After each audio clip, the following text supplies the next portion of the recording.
Então, agora vamos falar de fundamentos e introdução às automações.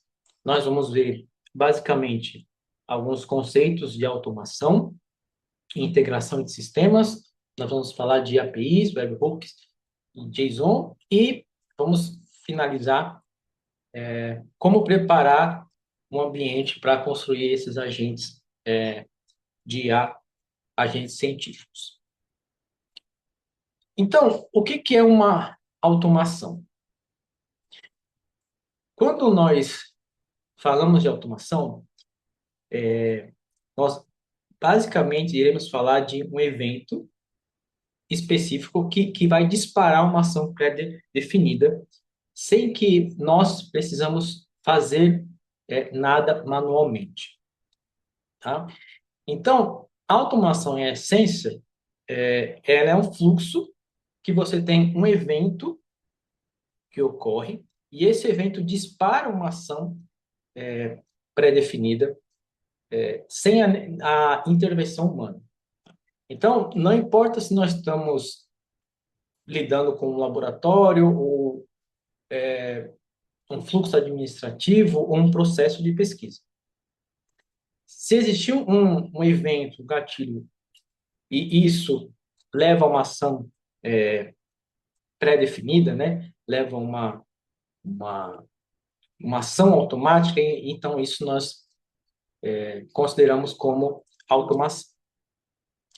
Então, aqui algum exemplo para nós entendermos isso. Tá? Então, se nós temos um sistema e dentro desse sistema ocorre um novo artigo publicado na nossa área, então o sistema vai avisar automaticamente o seu pesquisador responsável, vai enviar esse artigo para um banco de dados, por exemplo, e gerar um resumo estruturado, e o pesquisador recebe no e-mail dele esse resumo desse novo artigo que foi publicado. Então, nesse exemplo aqui, não tem uma ação humana de nós irmos no banco de dados e verificar se um artigo novo foi publicado. O sistema, ou seja, essa automação, ela identifica que um artigo foi publicado, ela gera um resumo para nós e envia para o nosso e-mail esse resumo. Bom, outro exemplo, né? Se a temperatura de um experimento ultrapassar uma determinada temperatura, aqui, por exemplo, 37 graus, o sistema vai enviar um alerta por e-mail para o pesquisador, a pesquisadora responsável, vai registrar isso e ajustar o sistema de refrigeração, né? Isso aqui não apenas economiza tempo, mas evita erros, prejuízos e repetição de experimento, né? Com esse ajuste do sistema automático, tá? Outro exemplo, um exemplo administrativo, se o prazo de submissão está chegando, então a automação compila os documentos, os resultados, ele envia um lembrete, então, para os responsáveis e pode gerar uma primeira versão do relatório do projeto, tá? E enviar isso para os pesquisadores revisar, etc. Então, isso seria alguns exemplos do que seria automação. Bom, então aqui uma regra fundamental da automação é que se existe um gatilho, né, identificado e uma ação consequente, então existe um potencial para automação. Tá? Então, se você consegue descrever para o sistema, né, para uma inteligência artificial, se você consegue descrever um evento, quando isso acontecer, faça isso, então dá para automatizar no seu fluxo de pesquisa. Tá? E esse vai ser o pensamento para nós construirmos agentes científicos. Alguns exemplos de científicos de automação, né? Podemos fazer automação para fazer download automático de PDFs, fazer uma extração de metadados e informação desses PDFs. Podemos organizar por tema esses PDFs. Né? Imagina que Cada dia tem dezenas de artigos publicados na sua área, então a automação vai fazer o download desses, então você vai identificar os bancos de dados da sua área, ele vai fazer a extração dos dados, informações que você configura inicialmente, vai organizar por tema esses artigos, tá? E vai criar o seu banco de dados de forma automática, né? Estruturada, organizada por temas, tá? Você pode ter também nisso, né, nesse exemplo que nós estamos dando, ele vai fazendo revisões de literatura para você. Então, uma vez que ele organizou por temas, ele extraiu informações de você, ele vai gerando um relatório para você. Esse relatório, claro, à medida que você vai permitindo que a automação faça downloads, ele vai aumentando, né, a sua revisão de literatura. De certa forma que você tem, com tudo isso, né, você tem sistemas cada vez mais precisos, com menos alucinação, porque eles são baseados no seu banco de dados construído, tá? E eles são assistentes de IA extremamente especializados no seu conhecimento, né? E atualizados também. E simplifica muito o nosso cotidiano de estar fazendo sempre busca por artigos, fazendo alguma checagem inicial de se o artigo é relevante para nós ou não. Tá? Então, aqui está alguns exemplos só, tem muitos outros que nós, em outros momentos, já falamos sobre a questão da automação dos agentes de IA na pesquisa científica. Tá bom? Então, para construir qualquer automação, aqui nós estamos falando de automação de uma forma geral, tá? Não só na pesquisa científica, né? No laboratório, no administrativo, questões empresariais, de empresas, etc.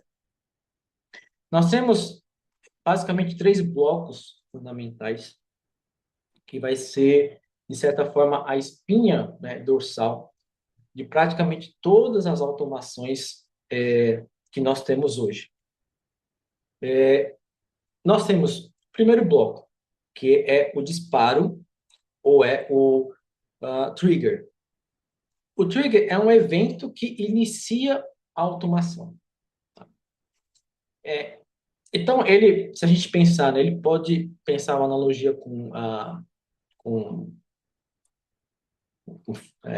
fazendo fogo, por exemplo, ou ligando uma chama, ele vai ser a faísca. E esse disparo, né, pode ser temporal, ou seja, com agendamento diário ou semanal. Então, você configura o sistema e você diz para a inteligência artificial, na sexta-feira, faça uma checagem nos bancos de dados da minha área e veja se tem artigos novos. Tá? Então, você fez um agendamento, então toda sexta-feira ela vai fazer a busca no banco de dados da sua área e vai identificar se tem um artigo novo. Ela pode ser baseada em dados, então, quando entra um novo artigo, em algum banco de dados que a IA tem acesso, então você vai e salvou um artigo que você viu, que você achou interessante, então você salvou em uma pasta, por exemplo, no Google Drive. Então, quando você salva, então tem um trigger, tem um disparo, e aí começa a automação. Ou, por último, um evento externo, né? Quando a gente tem um webhook, nós vamos ver daqui a pouco o que é um webhook, vai indicando que uma análise terminou ou que um sensor, por exemplo, coletou uma nova medida. Então, isso é um evento externo e aí, então, começa o disparo, esse disparo, e aí começa a automação. Tá? O segundo bloco fundamental de toda automação é o action, ou seja, a ação. Então, depois que o trigger é disparado, então nós temos o disparo, então começa a execução das ações, né? E aí a ação pode envolver desde uma simples transformação de dados, então você recebeu, a automação recebeu uma medida de um sensor. Tá? Então isso seria o disparo. A ação poderia ser ela transformar esses dados em dados limpos, às vezes vem muito ruído, então ela limpa esses dados. Tá? Ou até ações mais complexas com múltiplas etapas encadeadas, tá bom? Isso vai envolver APIs, que nós vamos ver daqui a pouco, né? Na maioria das vezes. Tá?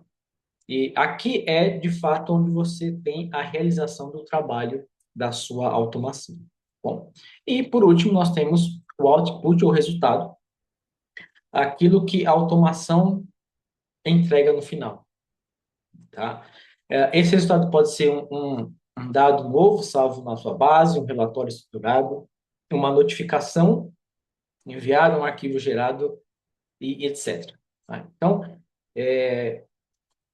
o mais importante do output é que ele precisa resolver um problema real que você especificou ou retornar uma informação útil para o próximo passo da pesquisa. Tá? Então, isso você sabe se deu certo a sua automação, se está dando certo ou não. Tá? Então, nós temos esses três blocos que faz parte da automação. Você tem o trigger, o, o action e o output. Tá? Então, aqui nós podemos entender que qualquer automação, por mais avançada que ela pareça, né, ela é um resultado, ela é uma combinação desses elementos aqui.